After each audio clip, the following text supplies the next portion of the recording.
Good morning, everyone. Welcome to Keep Your Power, brought to you by Promise Resource Network. My name is Sharon Galuski, and this is my dear friend, Bunny. Hello, good morning. And what we're going to talk about today is From Fear to Freedom. All right, sound good? But before we do that, I want to give you our warm line number. I still want to give it to you. There you go. Our warm line is a 24/7 place to reach out to. If you're having difficulties at 3 o'clock in the morning, call us. If you're having difficulties at 3 o'clock in the afternoon, call us. If you need to process something, if you need resources, if you need to vent, call us. That's what we're here for. We are here to support.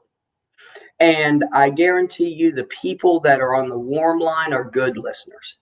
So give us a call. The number is 833-390-7728. And the cool thing about our warm line is that it is managed by peer supports. And if you're unfamiliar with what peer support is individuals with lived experience that have traveled through the roads of recovery, whether it is substance or mental health or whatever they identify as their lived experience. So they have a voice of true experience and been there and done that. We have people on staff that have experienced homelessness, incarceration, treatment, hospitalization. We've been through the gamut. And the cool thing about a peer support specialist is, like Bunny said, we've been there. We may not understand the exact thing you're going through, but we know fear and anger and rejection and disappointment. So hopefully we can relate to you in some way, but give us a call. It's a good thing to do. It's a good coping skill. All right, let's get back. And we're back. From fear to freedom. You know, I always like to start out with a definition because it helps me to understand specifically what the word means.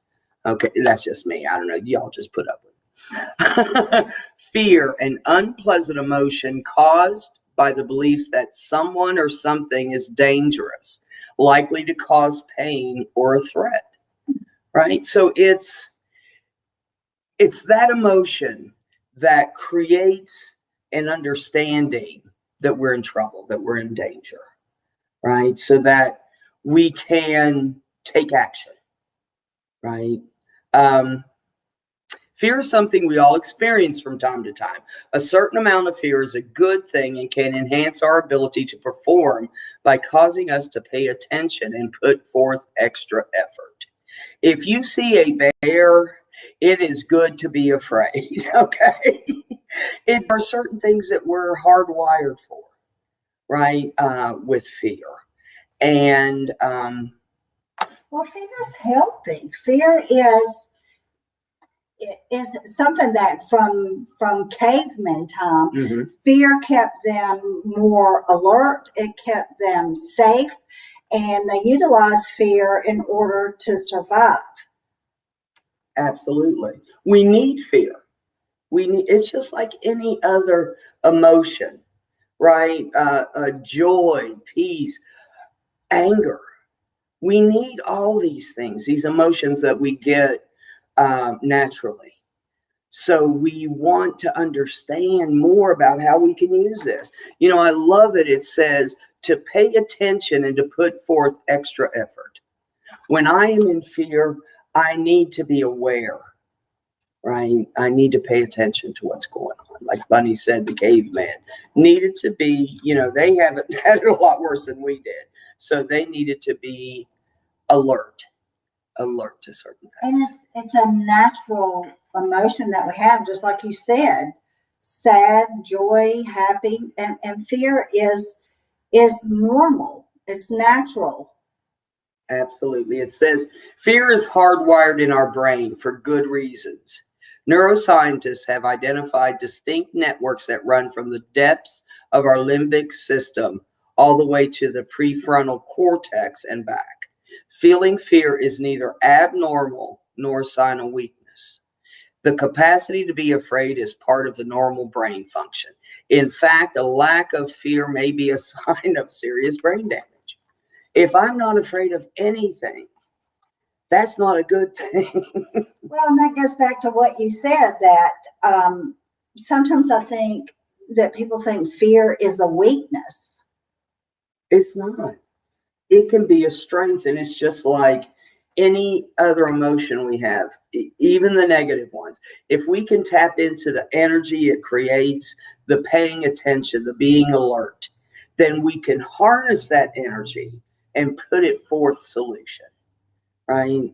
That's when we're going to get to freedom. Bunny, would you read the next one? Yes. Fear is not as automatic as you think. Fear is part instinct. We just talked about part learned and part taught. I did not know that. Some fears are instinctive. Pain, for example, causes fear because of its implications for survival. Other fears are learned. We learn to be afraid of certain people, places, or situations because of negative associations and past experiences. For example, a near drowning incident, for example, may cause fear each time you get close to a body of water. Other fears are taught. Cultural norms often dictate whether something should be feared or not. Think, for example, about how certain social groups are feared and persecuted because of a socially created impression that they're dangerous. Remember, it goes back to being dangerous. So part of it is instinct, part learned, part taught. That is quite interesting. It is. Hey, Roberta. Glad you're out there, dear. That learned part based on my past experience, and I love that it said a fear of water, of drowning, because that is so real. And if someone has experienced that, I think especially as a child, it is ingrained in them. It is such a part of their person because of that experience. And fear of, it could be people, depending on what your trauma was as a child. Fear of dogs. Think of what causes you the most fear. I'm very claustrophobic, only because an older brother playing hide and seek, he trapped me in a dryer. Oh my gosh. Thanks, Ricky. So that's a good example of us having a fear. And then that cultural norms often dictate whether something should be feared or not. Different groups, different ethnicities, different cultures, only because of that stereotypical perceptions of these groups causes fear. Stigma is a real thing. And when we think of stigma against people with substance use or mental health issues, it is real. There is still a thought that we are dangerous. The reality is that we are more likely to be harmed than to hurt. That's statistical. So, that was a good one. So that stigma is not fair, and it's not, I don't want to say it's not real, because it is, but it may not be based on experience, right? It may not be based on the fact that you interacted with somebody with a mental health issue. It may be just what you've heard, what you've seen on TV, what you've read in the paper, what you've seen in social media. Every time something really bad happens, they go straight for the mental health issue or the substance use. And that's not fair, but that's how we learn. That's how we are taught fear, right? And it's not realistic because we don't have that experience. And that's hard. I mean, if you were born into a family that was that was the norm. And that's a hard thing to fight as you become your own being and you identify, well, there's nothing the matter with them. Yeah. And you have to fight what was ingrained in you and taught in you as a little person. And that, sorry,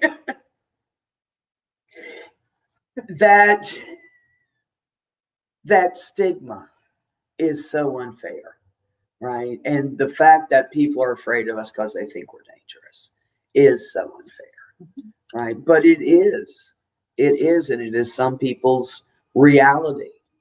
And I think that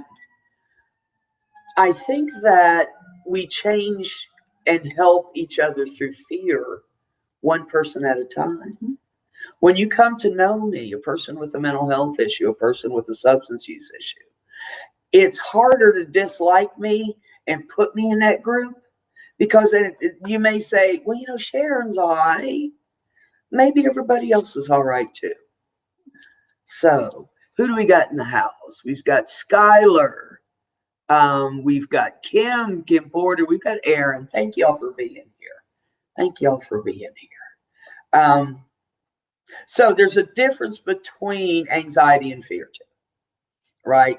Anxiety is a medical condition, an anxiety disorder, a chronic condition characterized by an excessive and persistent sense of apprehension with physical symptoms such as sweating, palpitations, and feelings of stress. So it's an actual medical thing. And it is one thing that can make it really difficult when we've got those phobias, when we've got those fears. What are some phobias? Well, there is about a phobia for everything in this world today. There's fear of snakes. There is fear of tight places. There is fear of social gathering, heights, flying, bugs, open spaces. Name it. You Google phobias, and you will come up with list upon list upon list. And you think, well, how could somebody be so scared of a kitten or something like that? But we also have to think about that is their reality and that is their perception. So that is normal for them to fear that. It makes sense for them. It makes perfect sense.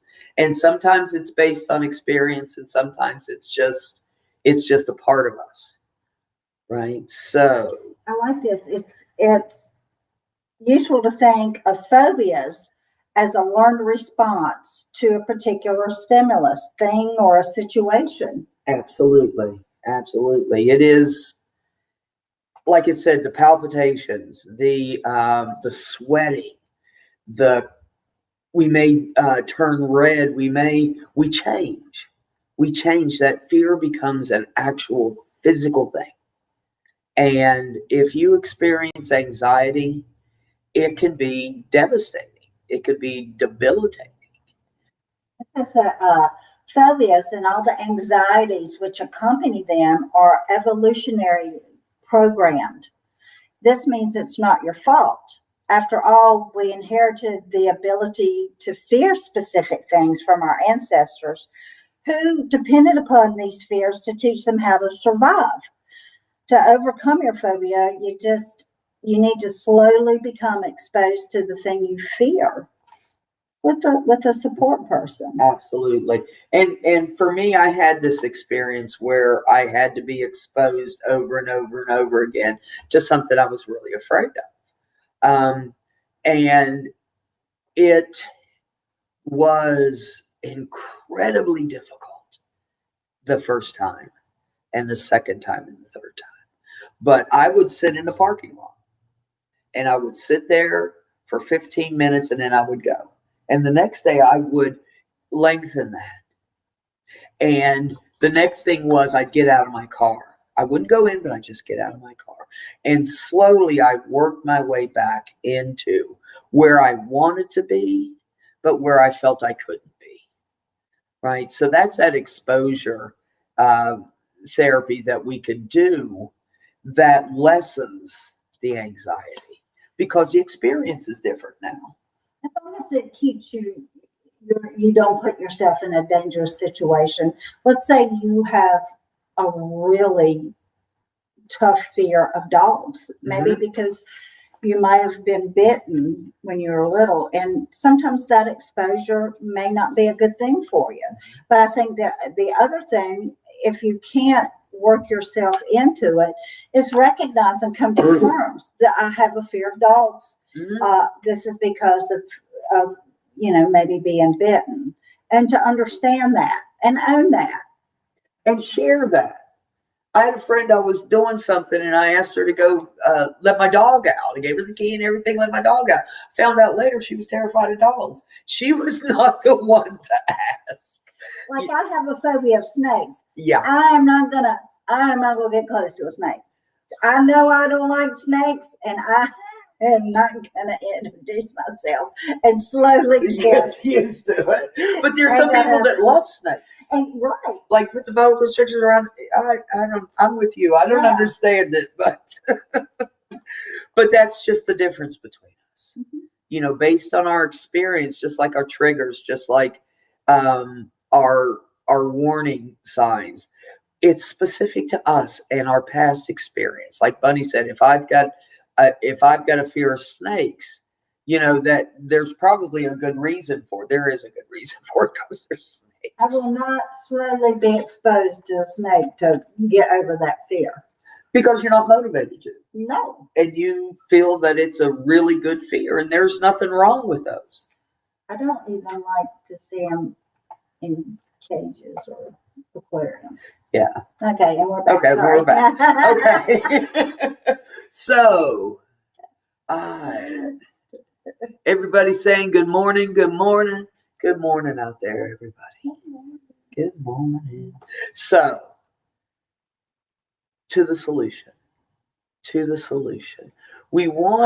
I want to overcome my fears. I want to overcome the ones that aren't necessary. I want to overcome the ones that inhibit me. That's it. The ones that, to me, socially inhibit us to do things. To miss things.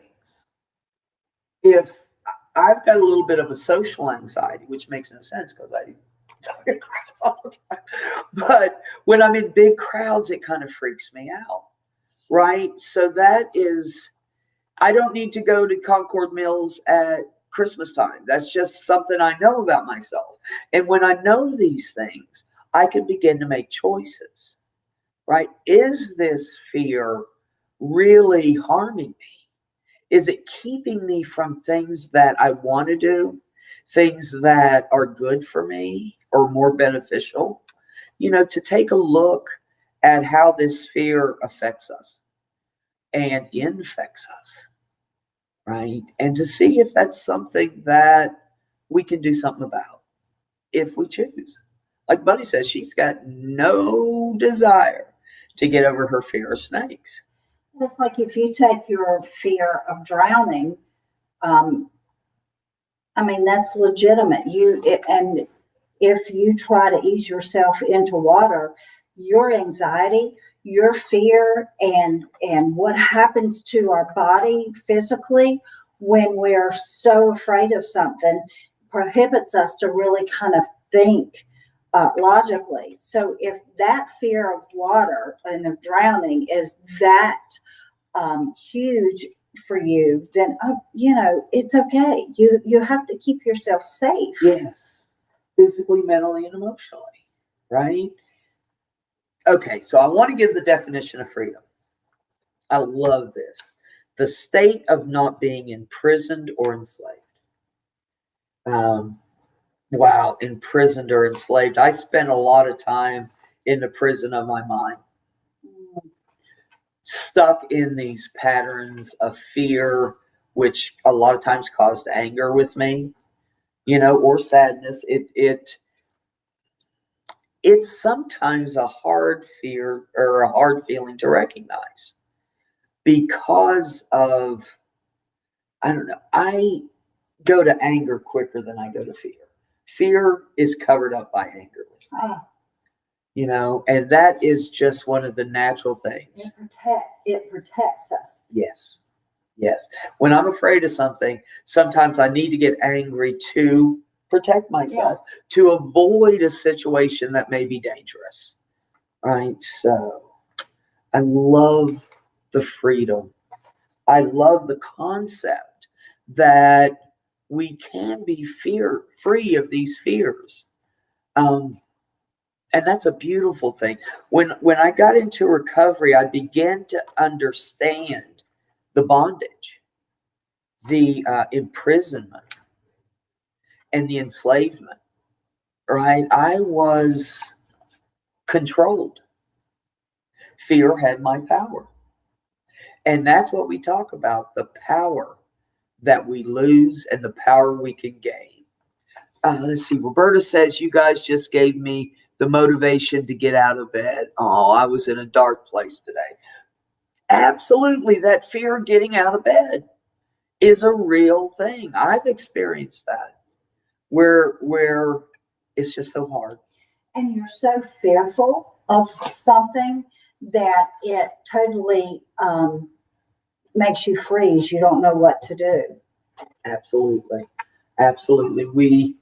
We change, we shift, and it's often in a way that isn't beneficial. Right. Depending on if it's really dangerous or, if it's a bear. And you kind of have to keep that in the forefront of your mind, because I think a lot of times we have these fears that mask a whole lot of anxieties. And we utilize that as that barricade or barrier for us to not move forward. Yeah. It's that fear of failure. It's that fear of success, of having something good happen, having something prosperous happen, and it's that fear that we don't deserve it, that the proverbial shoe is getting ready, the other shoe is going to drop. So it's that fear that keeps us. And sometimes we're on our worst enemy, that we use that fear to kind of keep us from that success or being able to tunnel through it and get to the other side of it. And sometimes it's something that we have to process through.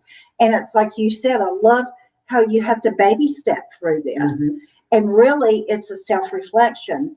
If it is a fear of a drowning or a snake or something tangible like that, I get it. But when it becomes more of fears a lot are psychological, but when it becomes more innate and internal, inside instead of outside, is those are the ones we have to be introspective with and really kind of dive into it and find out that what if game. What if I succeed?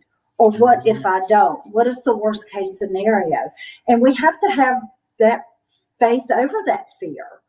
And that's something that we have to learn, because that's not innate. That's something that we fight every day. And it may be very simplistic fears. I have a fear. I do not like not knowing where I'm going. And to the point that sometimes I don't even trust my GPS. I think he's against me. And so that's one of my fears. And so I always have to make sure I know where I'm going.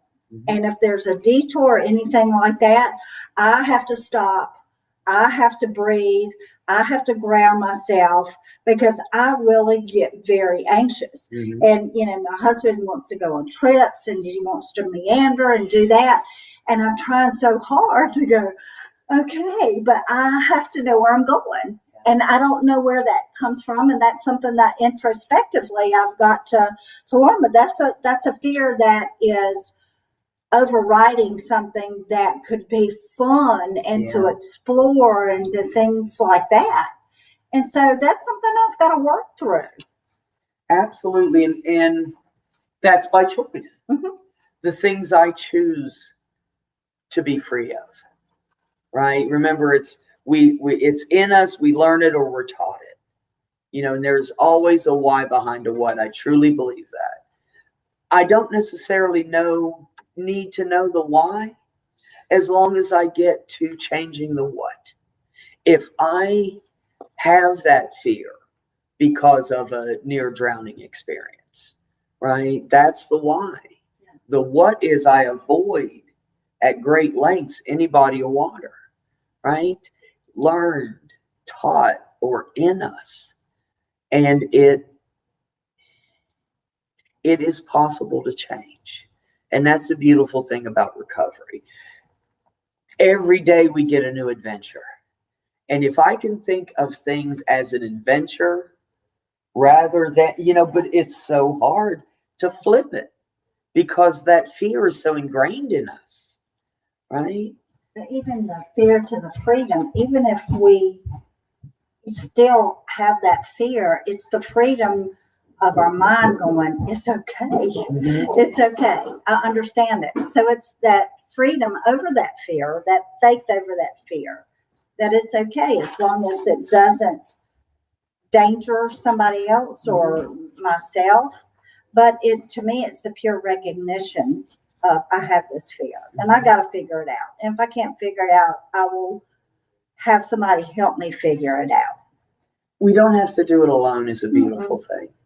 And I think there is a great benefit to walking through fear, holding somebody else's hand, and what a blessing it is to be the one that is helping, that is supporting, because this is real stuff. And sometimes it takes a village to get us through our fears of something.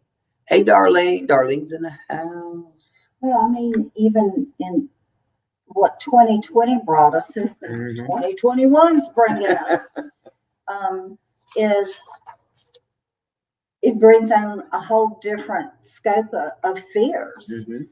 And one of the biggest fears out there is the fear of unknown. Mm-hmm.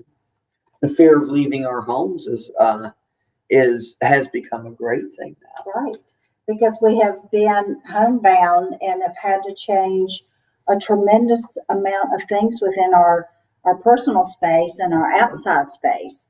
And because of, I guess, the danger of COVID and the statistics of COVID, of survival and people dying, it becomes another fear. Mm-hmm. And, sometimes it's not the ones that we grew up with or we inherited.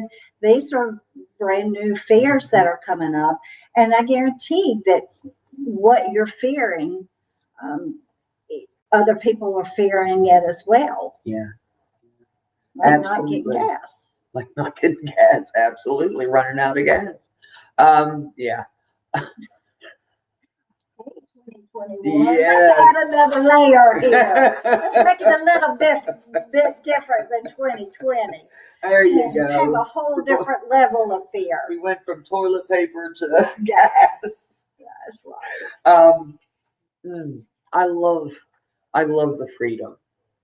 I so appreciated when I went through that process of exposure, getting to the point where I could stand in my faith, in my courage, in my own freedom, and do what I was terrified to do. And understand that it's not a weakness. No. Fear is natural. Fear is an emotion. Mm-hmm.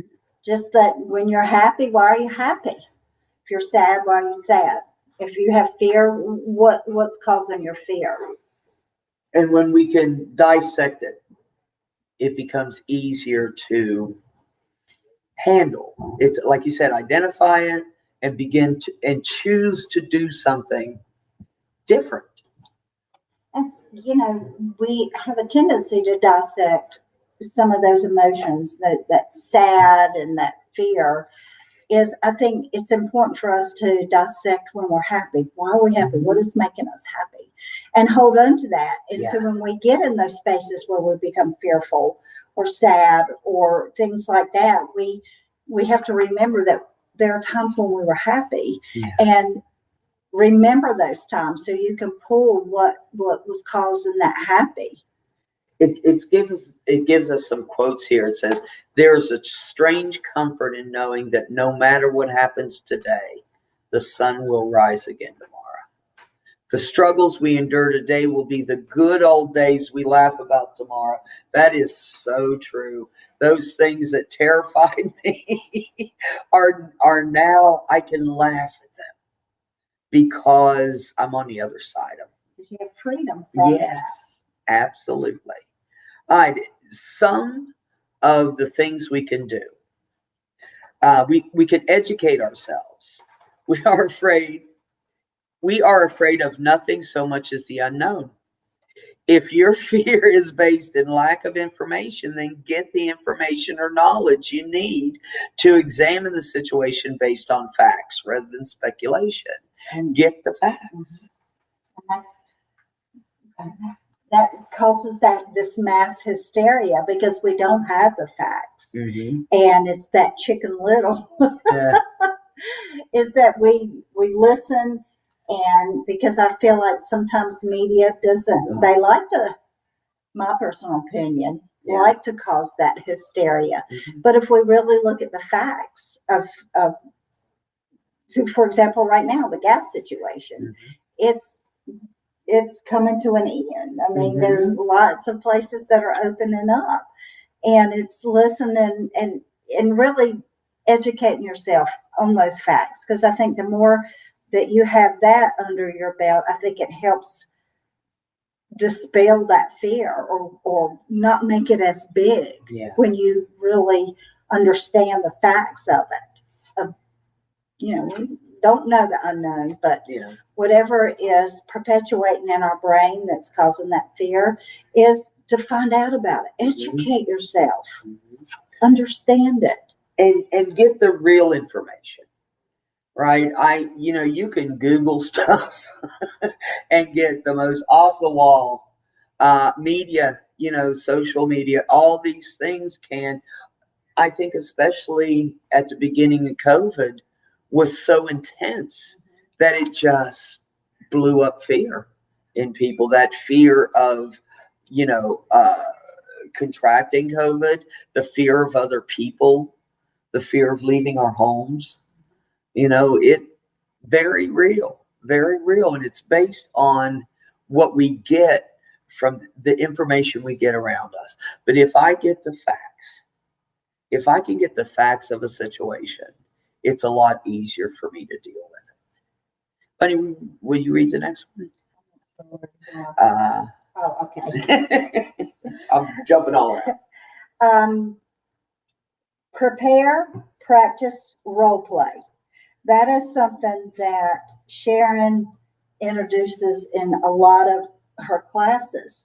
It is prepare yourself and practice the situation, and if you can't, and that means part of role playing.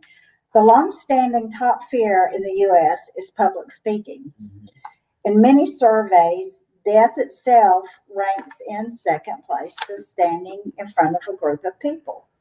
If your fear is related to your performance in a certain activity, then prepare, practice, and role play. Carmine Gallo, an author of a TED Talk, told me about Dr. Jill Bolt Taylor, who practiced her popular TED Talk has 18 million views. She practiced more than 200 times. If you don't have that much time, she says, I find that practicing a presentation a minimum of 10 times is ideal. Absolutely. Whatever I'm afraid of, whoever I'm afraid of, if I practice, for me, I like to write it out. Because first of all, it helps me get the facts about what I need. And then when I can practice it over and over and over again, I become more comfortable with the words. I become less fearful. When I go to the doctor, I take a list. I take backup too, but I take a list because I forget. I go in there and I get intimidated sometimes, right? And I'm coming there for a specific purpose. And the doctor says, how you doing? I go, fine. And that's it. I forget because of that fear, right? So when I write it down and I practice it, the words aren't as difficult. Like if I'm going before a judge, I want to practice that. I have that fear of losing my freedom. So I want to be able to communicate in a way that's effective to get my point across. I think that in itself is the power, Mm-hmm.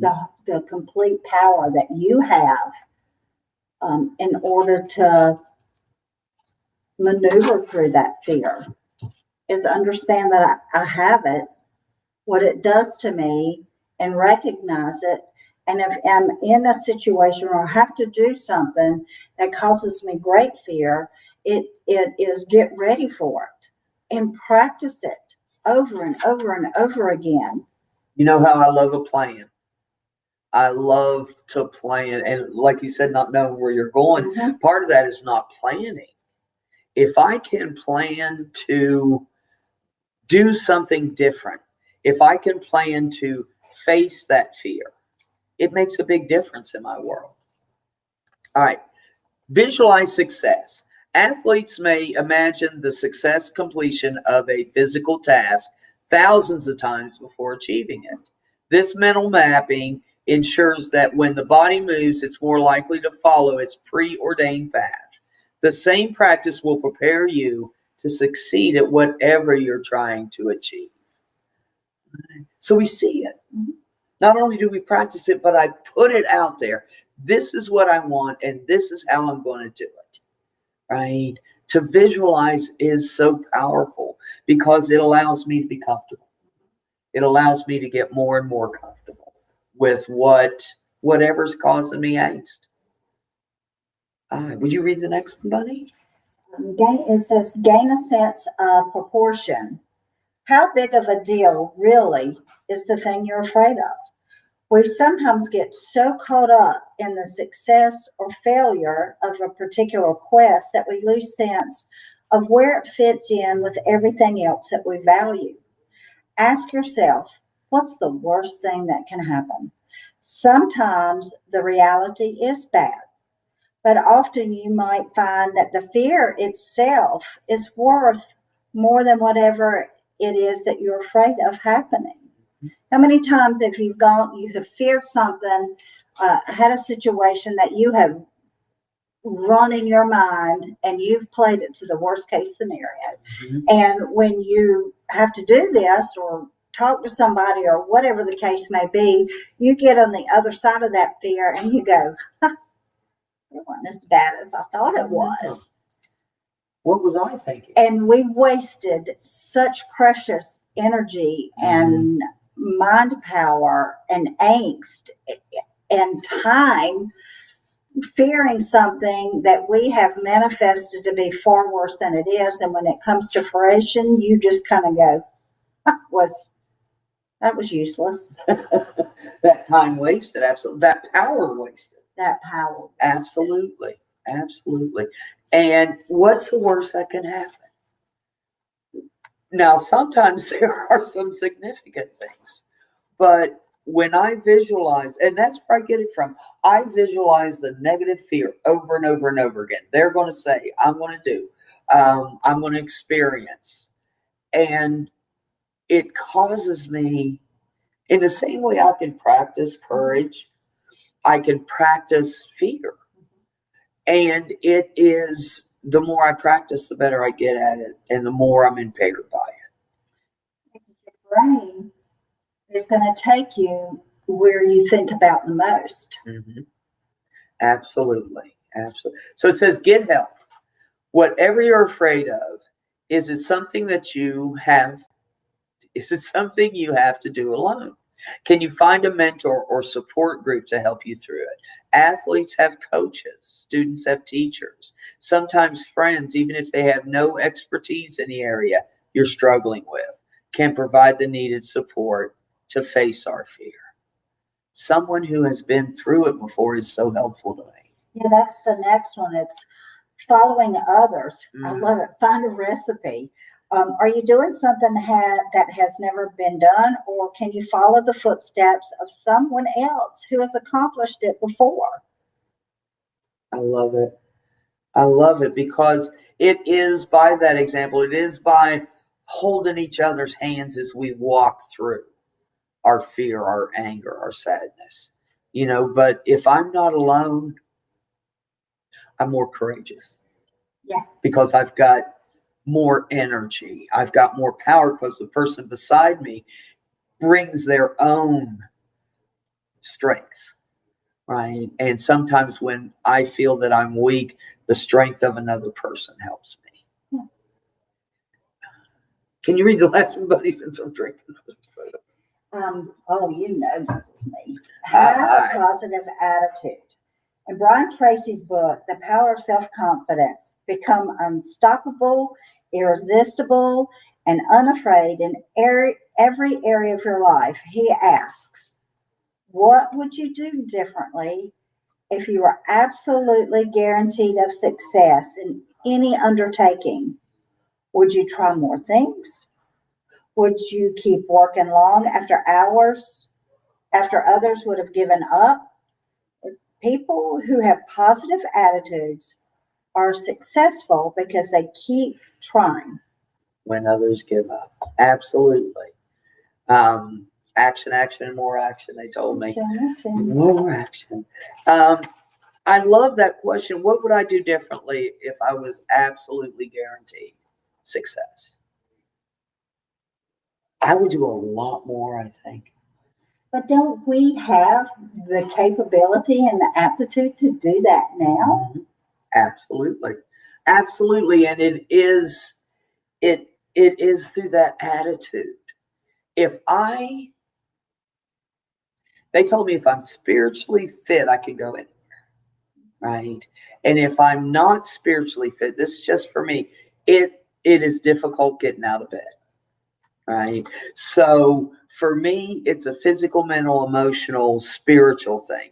And if I can keep a positive attitude through all those things, I'm going to be successful. And sometimes I have to, I have to ask myself that question, what's the worst that can happen? But what's the best that can happen too?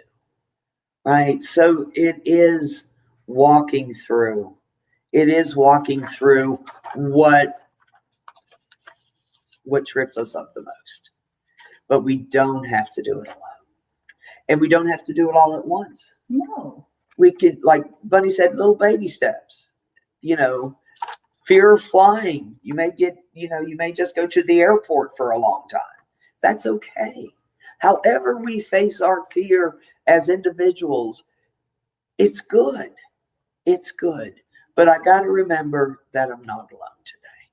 And I don't have to walk this walk by myself. And that helps me more than anything.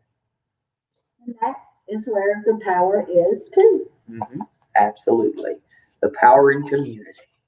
All right. I want to thank you all for being here. Roberta, Skylar, Kim, Aaron, and Darlene. Really appreciate you all coming to hang out with us and for all that you said. Next week, keep your power. 10 o'clock on Fridays. All right. Thank you so much. And thank you, Bunny. You're welcome. Bye, We'll guys. see you next week.